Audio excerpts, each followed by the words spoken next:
The city of Shibam and the merchant's son. Once upon a time in the ancient city of Shibam, Yemen, lived a renowned merchant named Qasim bin Ibrahim, also known as Abu at-Tujar. His life was filled with success and prosperity, but one day marked a special milestone. It was the day he sent his son, Abdullah, on his first trade journey. Early that morning, Qasim called Abdullah, handed him 100 dinars, and said, "Son, this is the beginning of your journey. These 100 dinars are not just money, they are your first test. Spend them wisely and always remain honest." Filled with excitement to see the world, Abdullah took the 100 dinars and headed toward the bustling market. It was his first time being part of such a large crowd. The marketplace was alive with activity, shopkeepers praising their goods and buyers bargaining. Enthralled, Abdullah ventured further when he suddenly stopped, startled by an unsettling sight. At a crossroads, a group of people had hung a dead body and were beating it with sticks. Horrified, Abdullah approached them and shouted, "What injustice is this? Why are you beating a lifeless person?" An old man turned to him and said, "This man owed us 100 dinars and died before repaying his debt.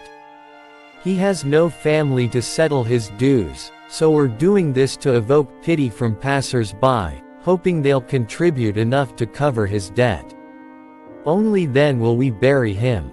Moved by their plight, Abdullah immediately offered, "If it's just 100 dinars, take this and give the poor soul a proper burial." The crowd was astonished at his generosity, but they accepted his offer, took down the body, and buried it respectfully.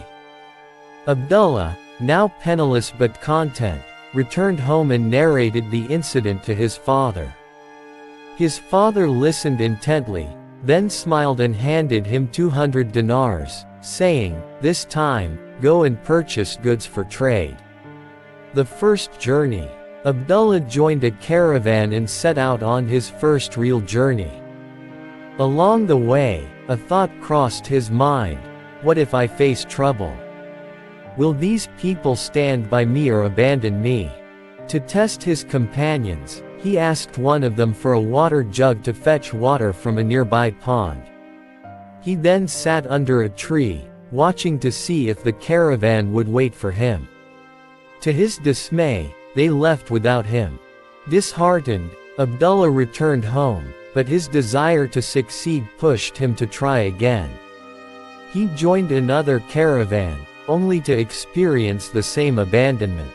On his third attempt, however, his new companions noticed his absence and returned to find him. This time, he felt reassured and continued the journey with trust in his new companions. The mysterious young man. One evening, the caravan camped in a desolate area. As they prepared to rest, a brave young man appeared and asked to join them, offering to serve as a guard every night. His only condition was that no one question his actions or interfere with his duties. Intrigued by his confidence, the group agreed. Night after night, the young man stood guard, protecting the caravan from wild animals and other dangers. Abdullah, however, couldn't shake his curiosity about the stranger's identity. The test of loyalty. One night, the caravan stopped near a forest. As the young man stood watch, he noticed a distant light. He approached stealthily and discovered a gang of bandits planning to attack the caravan. Pretending to be one of them, he convinced them to target the king's treasury instead, promising to help them scale the walls.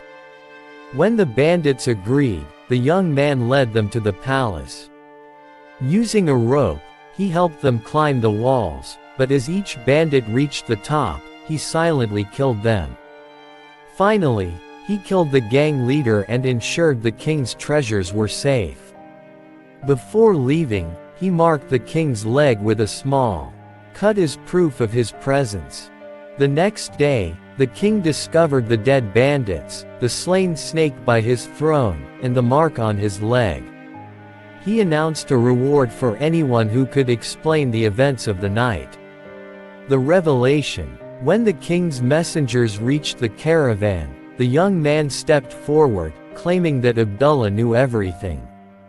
Abdullah was shocked but remembered his promise not to question his companion. Reluctantly, he went to the king's court. The young man narrated the entire incident, proving his truth by pointing out the mark on the king's leg. Impressed, the king rewarded Abdullah with a chest of gold and jewels. The farewell. On their way back, Abdullah finally confronted the young man, asking, "Who are you, and why have you been helping me?" The young man smiled and said, "You don't know me, but I know you. Some time ago, you settled a debt for a deceased man. I was that man. I was sent to repay your kindness. My task is now complete, and it's time for me to leave." Before Abdullah could respond, the young man vanished as mysteriously as he had appeared. This encounter changed Abdullah's life forever. He realized that selfless acts of kindness never go unrewarded and that good deeds always find a way back to the doer. Friends, if you enjoyed this story, please like, comment, and subscribe to English Story Sarge for more inspiring tales.